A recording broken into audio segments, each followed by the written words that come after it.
Can you feel it? The beckoning call of the wild.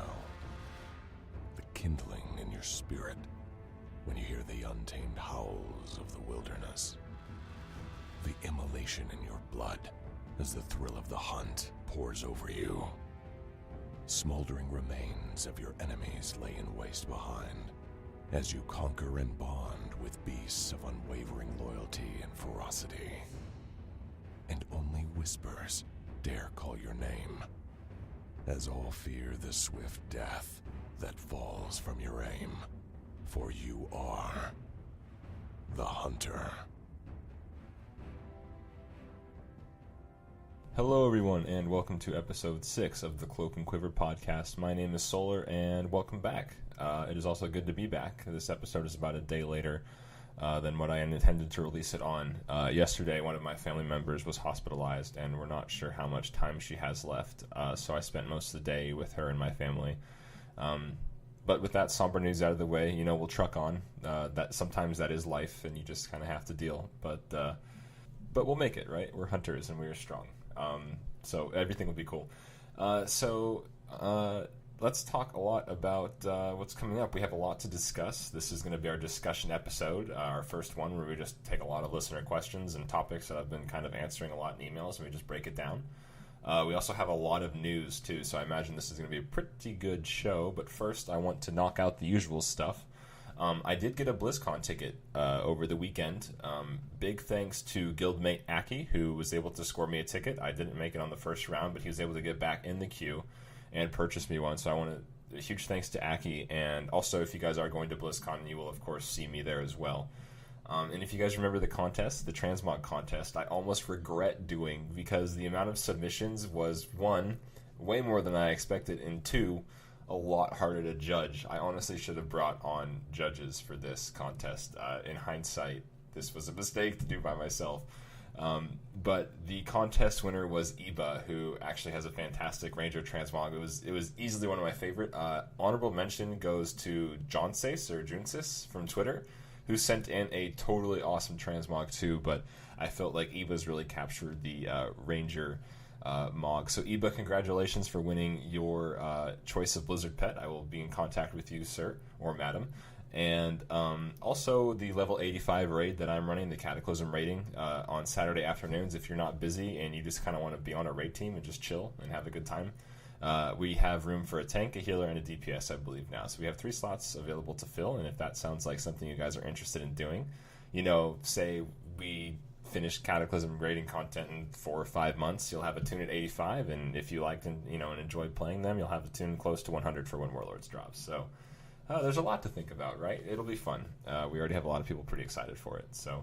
But let's move on to news. There was a ton of news that dropped in the last 2 weeks, mainly this last week, but there was a couple of things I didn't pick up on last show that got a bit more developments over the course of this week, so we're definitely going to nail and start talking about those. The first thing that I want to mention is Rapid Fire is now back for Marksman, which was an awesome addition to the WoD patch notes. I really feel like Rapid Fire kind of identified well with Marksman spec, and then there's really not much else to say unless we bring our second point of news in, which is Bear Trap is now a DPS cooldown for Survival. And I didn't talk about this last week just because I had no idea how Bear Trap was going to function, but we actually got a bit more information on Bear Trap this week. And what it is a very large bleed and a root, which I imagine is probably not going to work on bosses, but you're definitely going to be using it like on cooldown for the bleed. And what it is kind of, we don't know the cooldown of it yet, but what it's kind of akin to is something like Stampede or Shadow Fiend. At least that's what Celestalon said. So we're looking at something like maybe a 2 to 5 minute cooldown here for Survival, and it's kind of nice because, referring back to our previous point, Marksman has Rapid Fire, which I think makes sense. Survival has a DPS cooldown trap, which is this Bear Trap, and of course Beast Mastery has Bestial Wrath.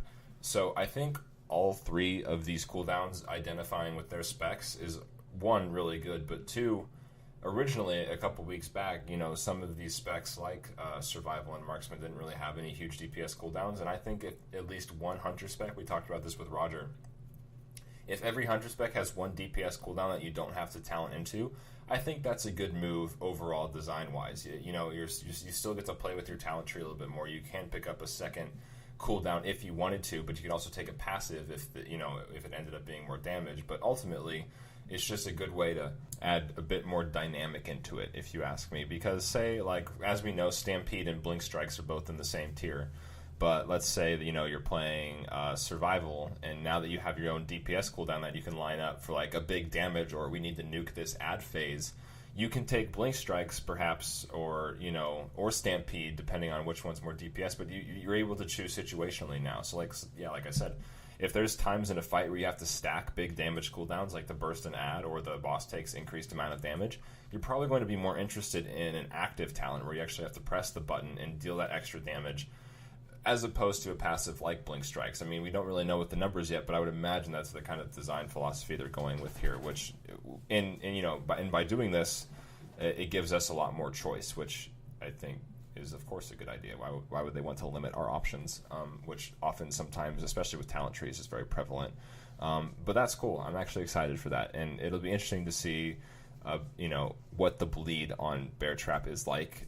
We had bleeds before, like Lynx Rush, and that's incredibly underwhelming. So hopefully they've learned from that you kind of have to, not make it so bad that nobody in their right mind touches it. The only thing that I'm really not too hip on about Bear Trap is just, because sometimes, like, you'll launch a trap and it misses. Like, not just because, like, you can't click the ground right, but because of the tank moves, the ad moves, something goes wrong, or you just, were too trigger happy and you ended up, falling like 3 or 4 yards short. And your trap doesn't go off. I really hope Bear Trap has the radius of, say, like Binding Shot or Flare or something, because if it's that small of a reticule and it actually is the size of, say, like Freezing or Explosive Trap, we might want to reconsider making the area of effect that causes it to trigger a bit larger. That's my only reservations on Bear Trap.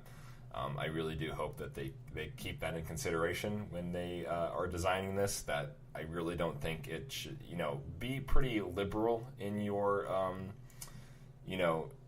area of effect size of activating the trap. I think that's like the only thing that I could possibly mention about, it needing some work. But we have no idea what the size of the trap is actually going to be, so we'll have to see. Hopefully they get it right.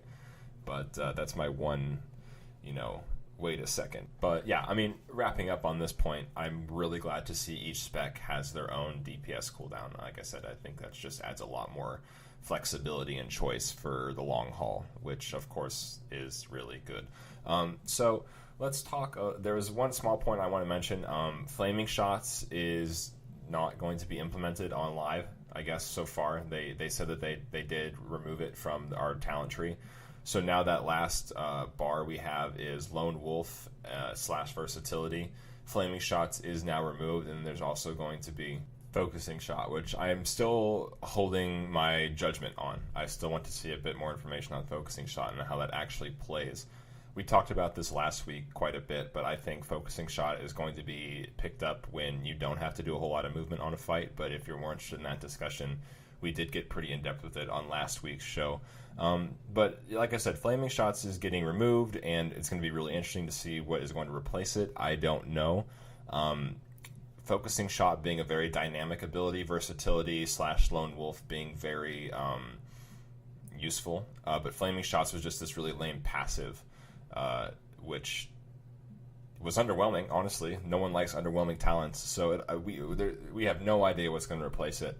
But I have good faith that it's going to be something interesting and follows suit with the other two talents that it shares the tree with. Also in news, which I think is pretty awesome. This is one thing that I ask hunter applicants when I see hunters app to our guild, or just like, I mean, I don't really know when, like, outside when you could ask this question, but I always ask, Weaving Shots died with Cataclysm. When is the only time you would ever consider Weaving Shots? And the answer is Kill Shot.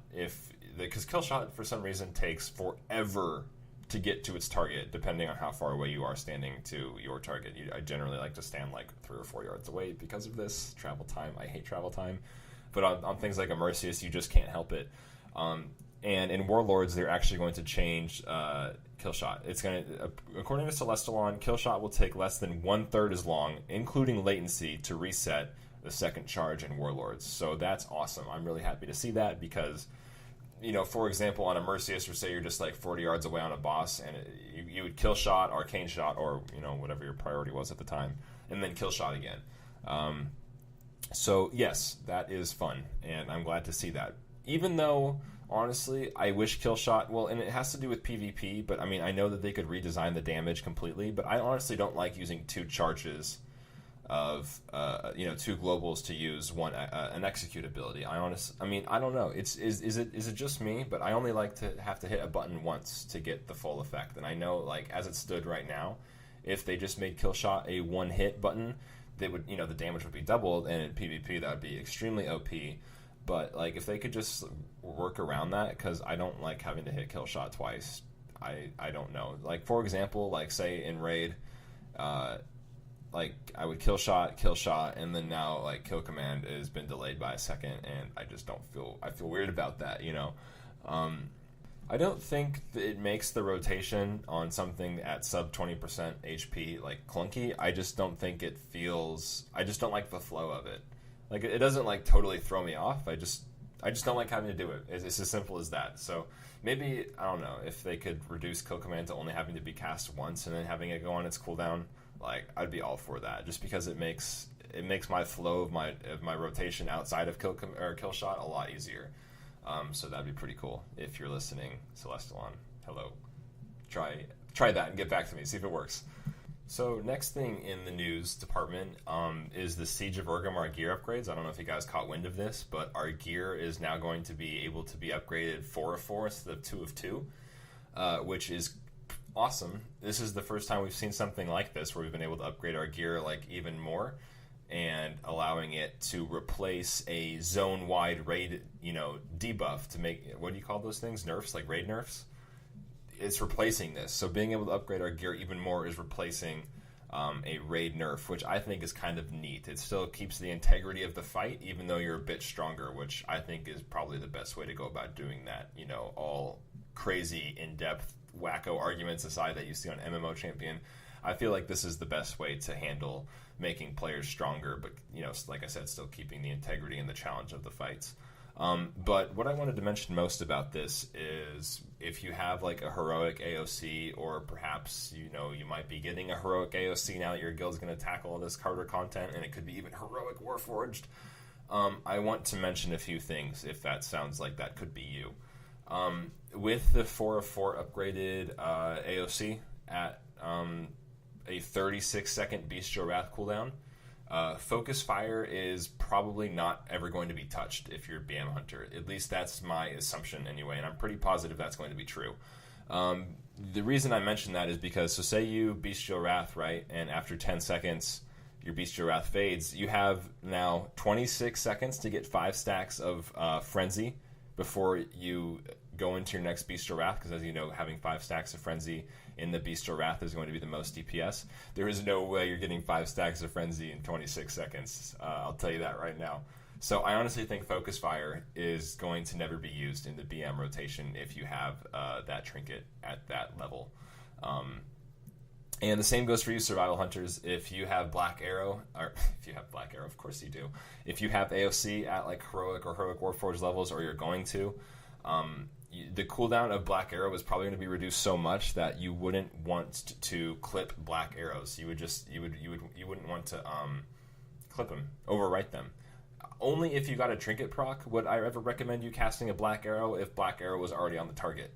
I don't know exactly what the cooldown of Black Arrow is going to be with the 4 of 4 upgraded AOC, Assurance of Consequence, but I do know that you're not going to want to override it unless you do get a trinket proc. So just keep that in mind. That's important. That's a DPS gain, even if it's minimal, to not overwrite that, because you're just saving yourself a global. And like I said, only override it if you get a trinket proc. So like I said, Focus Fire for you BM Hunters, I imagine you're never going to touch. You're going to want to keep, because you have 26 seconds before your next Bestial Wrath, and there's no way you're going to get those stacks. And if you are a Survival Hunter, you don't want to be overriding your Black Arrow, because you certainly will be able to. The cooldown on Black Arrow is going to far outweigh the duration of the shot. So yeah, don't do that. So that was kind of neat. I'm excited to get my gear upgrades because, oh my gosh, damages. But yes, that's going to be really awesome. So I think that's going to do it for news. We're going to get right into our discussion and questions. And we have a lot to discuss and question here. So let's get right into it with macros. I get approached a lot on what macros do I use. And as a hunter, let me tell you, there is seriously like 2 macros you need to be aware of. And I know that sounds crazy, but honestly, I've played hunter for 7 years. Never once in the past 3 or 4 have I ever been like, we have too many macros. There's just not many that you honestly ever need. The first one, first and foremost, I think the most important one right now is going to be the deterrence macro, the cancel aura deterrence macro. A fantastic and probably the best example I can give, because there's going to be a lot of things like this that you can apply outside of this as well, is on Shaw of Pride. When the Shaw of Pride gets to 100 Pride, he's going to do that one like large blast that he casts. So what I do is like a second to like a half a second before he casts that, I hit my deterrence. The damage goes out. I do not take any of it, and then I hit my deterrence again, which is the deterrence macro, and it immediately cancels the aura. So I don't have that deterrence sitting on me for an extra 4 seconds while I can't deal any damage. I immediately cancel the deterrence, the aura fades off me, and I'm free to DPS again. So I seriously only had deterrence up for like a second to a second and a half tops, if even that. I just blocked the damage, then I canceled it, and I went about my business. So that's my deterrence macro. It's just slash cast deterrence, then slash cancel aura deterrence, and you did it. And of course there is the Bestial Wrath macro, but we went over that in the BM episode. That contains things like Rapid, your engineering gloves, racials, things like that. But one that comes to mind too is Disengage and Master's Call. I feel like Master's Call is a really underutilized ability for hunters. They don't really get to use it that often in raids, and when they do, I just don't think because they get to use it that often they know it exists. But what Master's Call does is it breaks roots and like movement impairing effects and things like that. And then since most of the time we're in Crouching Tiger, Hidden Chimera, we don't get the root breaker and movement impairing breaker from post haste. So this is kind of a good way to do a 2-in-1. There was a really good on Heroic Malkarok. You can use this to break the root from the displaced energy that roots you in place and then causes you to explode. It'll clear that up. But on Iron Khan from last tier, I mean, I'm just giving examples. Like, there's not many you can use it on, but just keep this in mind. I do have my Master's Call macro to my Disengage. But, like, what would happen on Iron Khan when that third dog came out, the one that put the ice lines on the ground when Iron Khan threw the spear? And, like, if you ran over the icy line, you had a movement-reducing debuff as well as, like, I think it was cast time or damage done. I think it was cast time. I think it was haste. But what you would do is you could Master's Call it and then disengage. So 1, you'd get out of the area you didn't want to be in, and 2, you'd clear your debuff, and that was pretty awesome. So yeah, so I do have the Master's Call and disengage, and then there is the deterrence one, and then my pet attack macro, and we're going to talk a bit more about this with the next question. Actually, I'm going to lump this in with the next question. I'm going to talk about Rabbit instead. We're actually going to change, in the middle of the show, we're going to change pace here. I've never done that before. I'm looking at my show notes, and I'm like, I'm going to talk about that later. So the next one I want to talk about is Rabid. I got asked this on my YouTube. I think for the BM episode, it was in the comments, and a gentleman was wondering, since with the Assurance of Consequence trinkets that your Bestial Wrath is reduced, that it actually doesn't line up with Rabid very frequently at all. But the long and short of it is really if the fight lasts over 10 minutes, you're actually going to, and this is for BM hunters, I'm sorry, I did not forget, I forgot, well actually with the Bestial Wrath that might have given it away, but yeah, this is for BM hunters.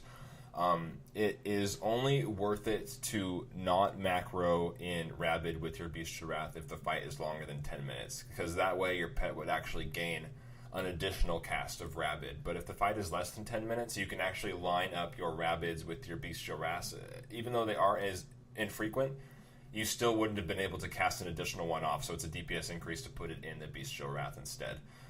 So that was an interesting question in the YouTube, and I actually got a question on this from my email as well. So there you guys go. If the fight is longer than 10 minutes, do not put your Rabbit into your Bestial Wrath macro. I think the only fight that is going to last longer than 10 minutes as it currently stands might be like if you're progressing on Heroic Paragons and Garrosh. Heroic Garrosh lasts about 13 or so. So I don't think, like I said, that's not going to happen very frequently, but if you were kind of like, should I be macroing this in? Yes, you should. For every fight that is less than 10 minutes, you should put it in with your Bestial Wrath, because there's never going to be an instance where you would have gotten an additional one off if you didn't have it on autocast. So good question, and if you want to see more math on that, you can go to the YouTube for the BM episode. It's in the comments where I did my little write-up, and then also this really cool hunter named Delirium, who's really good with math, and I'm not. He also has a website called Thrill of the Wild, where he breaks it down even more. So if you want to see like this crazy mathematical post, you can check out thrillofthewild.com, where he actually has a lot of really cool articles that have numbers in them that I don't understand a whole lot, but it's still really neat to look at. So yes, so let's talk about our next thing. I'm actually going to lump the next two of these together, but the first one comes from @BattleshipYoshi, who asks, how would you change pet stances if you could? Bring back aggressive, and then keep note of this one. Take the delay out of assist. And then I got an email from Nitin, who also wants to know, I was hoping you could talk a bit more about pet management. I play BM pretty much exclusively, and I hate it when my pet goes off and hits stuff that he shouldn't.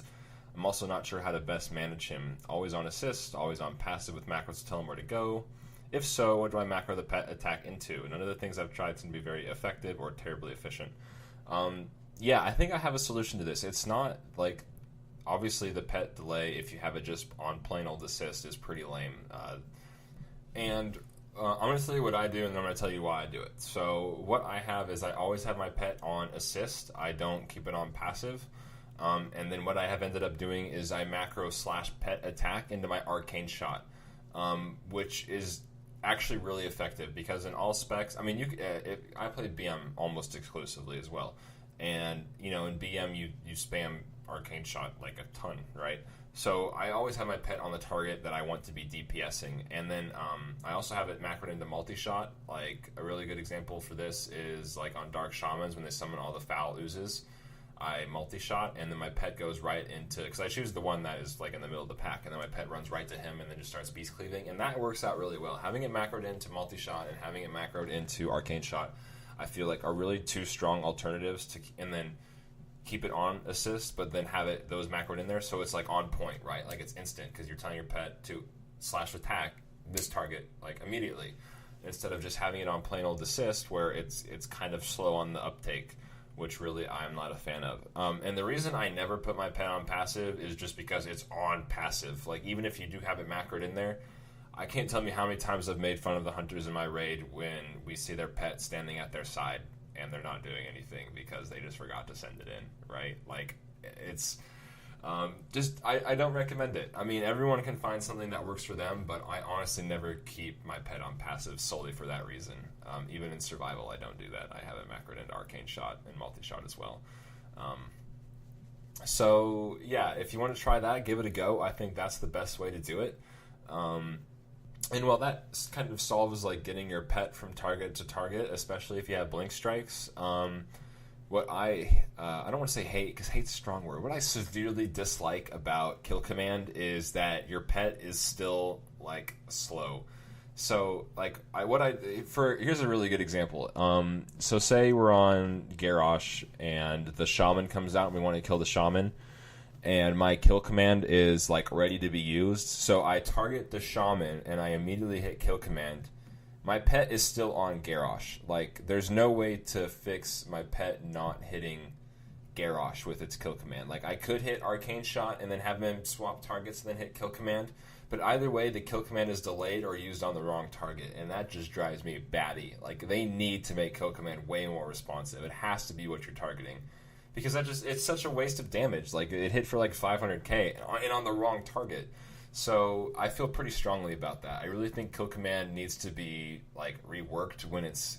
Because, I mean, BM is all about global cooldown usage and how many GCDs you can get out. And because of that, it's a very tight rotation, very fast-paced. But the kill command isn't. Like, if I want to kill command something immediately, I have to wait on that. And that makes me so... My stomach turns and churns because of that. Just because it's the wrong target that's getting hit by the kill command. Like I said, I could arcane shot it to have it switch, or I could macro it to have it switch, but either way we slice this cake, it's still going to be a little bit delayed. And I mean, I guess there's not much you can do about that currently, but I wish if there was one thing that they could fix, it would be that. So, Yeah, but that's what I do. I have my pet on assist, and then I make pet attack macros that suit the situation. Like, I feel like Arcane Shot is a really strong one to just get your pet on the target that you're hitting. You could put in an explosive shot if you wanted to, if you played survival, and then, of course, multi-shot to get it where you want to be. That's for BM, though, just because basically it kind of revolves around you being able to hit within 10 yards all of the targets that you want. So I macro to the target that makes the most sense, and then I start my multi-shots. And this next one's a really cool question. It's also from Nitin as well. He wants to know, I've been trying to figure out the best way to handle an ad that is far away from my main target. The best example I can come up with offhand is on Garrosh. My Ray has all the distance DPS take down the desecrated weapons as fast as possible, but especially on the first one, while people are still in their opening burst, it hurts me to see all of the Stampedes, Dire Beasts, Pets, Shaman Elementals, leisurely making their way from Garrosh over to the Axe, especially when the Axe dies before they get there, and then they turn around and leisurely make their way back, and most of them disappear before they even get back to Garrosh, and the duration is already run out. So he kind of wants to know what's up with that, and my advice to you and your raid would be, if that's the case, if your major cooldowns are really only getting like 30% uptime, and even if they are, with boosted trinkets, or, Hero is popped, Time Warp or Ancient Hysteria is popped, don't use them. That's ridiculous if they're only getting like 30% uptime, as you say. I mean, I'm not physically watching what's going on, but if that, like I said, if that's the case, you delay it, use it on Garrosh after that second weapon, or when they're not just going to be running to and fro, because there are certainly other abilities, other cooldowns, for example, your rapid fire is going to be up on the opener, there are other things that other classes are going to still have, their cooldowns are going to be running.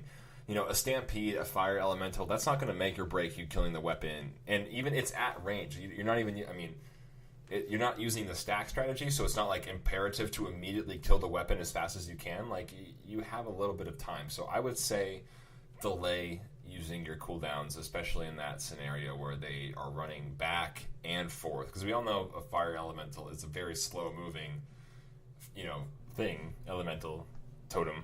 It comes from a totem. Yes, it does. Okay.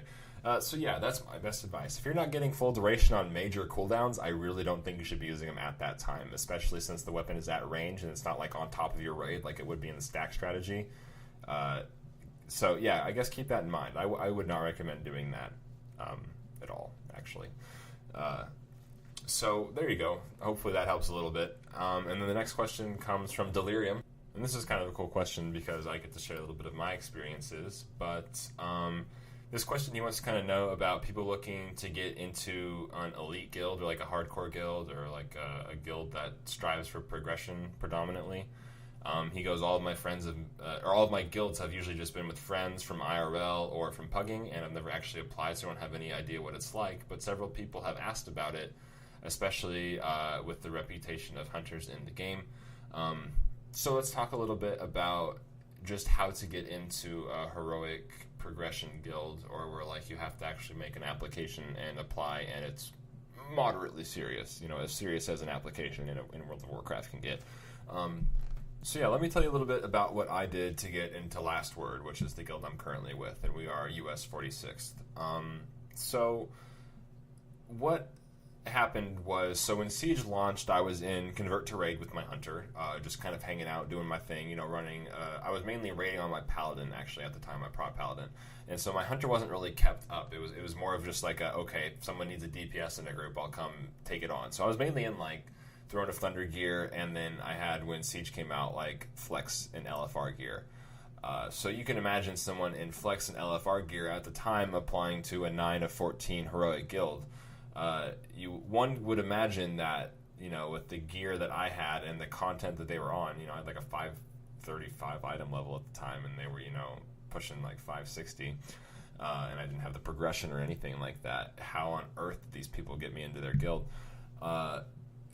First things first is just make like a really good application. Show that you care. Write out your responses. Make sure you're using proper grammar, to your best discretion, and spelling and stuff like that. And then just, put in an effort when they ask you to like tell us about your class.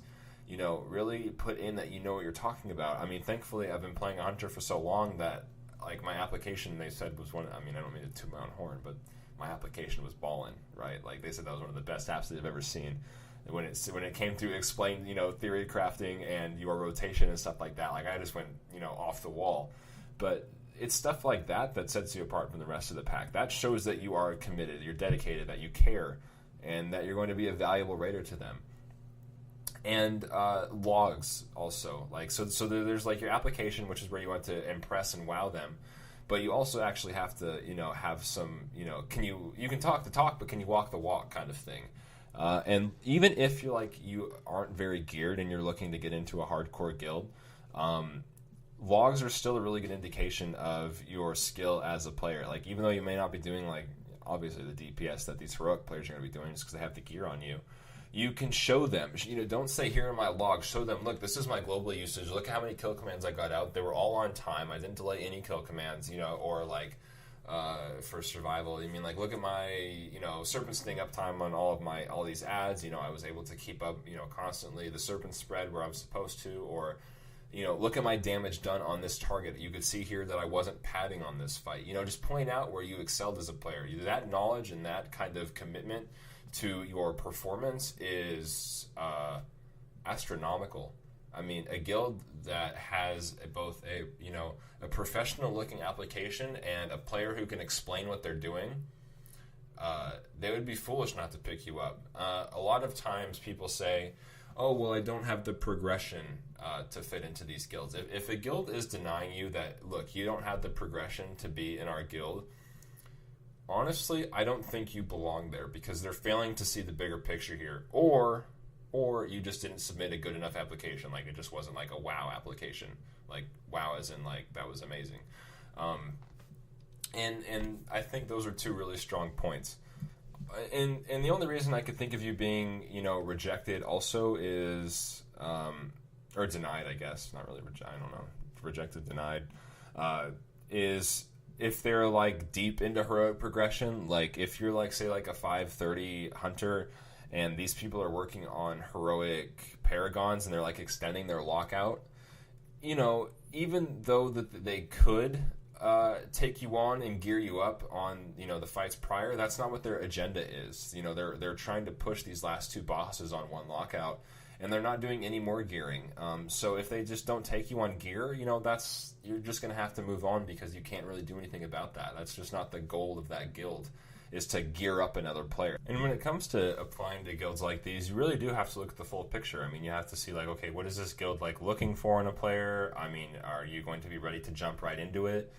And a lot of the times we see applicants that do have the gear, but they don't have this heroic progression. So say they're like, moderately geared up through like all this Warforged gear and maybe some early heroics, but we take them like deep into Siege from like maybe Nazgrim on, and they just really fall flat because they aren't up to snuff on the encounters. And I don't want to sound like this can't be done, but like a lot of the people we bring in, they just die on the fights because they have no idea what's going on. And when I came in and when I did my first run with Last Word, I was in from Immersius to Nazgrim.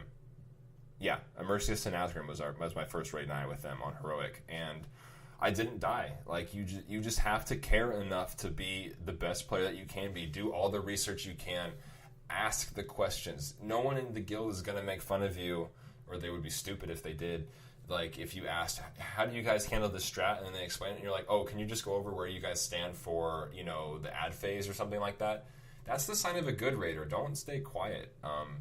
Because, I mean, that could be to your detriment. We mainly remove players from our applications roster after they've had their trial period because they just can't stay alive. Or their damage is really bad when they are trying to stay alive. Like, they can't do both. So a lot of it is just the drive and the will to do the best that you can, and then the performance to back that up. So I hope that was kind of an interesting perspective onto like how to apply to a heroic guild. Like, that's exactly how I did my guild, and we're like a top 50 US guild. Nothing short of very incredible players that I run with. So yeah, I mean, maybe that'll help some of you guys out that are looking to up your game, because I really was just a casual flex hunter, LFR hunter, because I was raiding on my paladin, up to top parsing world ranked hunter. I mean, I was always like, I could do a good rotation and kill the things that were placed in front of me, but I mean, now I'm doing it at a, heroic cutting edge level. So yeah, hopefully that helps a couple of you guys out there, and maybe you can pass that information on to some other folks that are looking to do the same thing. So good topic. And all of those questions, I think, barred from the one that I lumped in with the Twitter question, came from the show email. So if you guys have any questions or stuff like that, or just like discussion topics, I have inboxes just full of, hunters just kind of wanting to know what's up. They have a question, or like, hey, what do I do here? So, and sometimes I'll feature it on the show too. Like if you wanted to, say, hey, I've got a show question, it's going to go right here. So if you, like I said, just email the show and I'd be happy to talk to you guys. I mean, there's been questions ranging from, just like this crazy, in-depth talk about like what's the future of hunters, to simulation craft questions, or how do I effectively use Rabid, or, keybinds, macros, what do I do on Siegecrafter's belts? I mean, I could go on and on and on. And I want you guys to be involved and stay involved. So like I said, if you have any questions, tweet, email, and we will talk about it. We will jump on that. So before we wrap up, there's a few more things I want to talk about. They're all fairly minor, but there's one that's I'm really excited about. But the first thing I want to talk about is we haven't discussed marksman at all on the show. We did BM and survival, and I don't play marksman well enough to really give you guys like the lowdown on it. I seriously haven't touched marksman since Firelance, which has been a long time. But Ricket, who is a pretty awesome hunter herself, she is known to be in some of the top, or was in some of the top progressed heroic 10-man guilds at the time. Non-combat pet, I think it was. Anyway, Ricket's she's a Banff. So she actually just made a marksman guide and put it on YouTube. I think it's just called Ricket's Marksman Guide. I'll put the link in the YouTube description as well, but you guys could probably find that one on Google. It's a pretty specific search.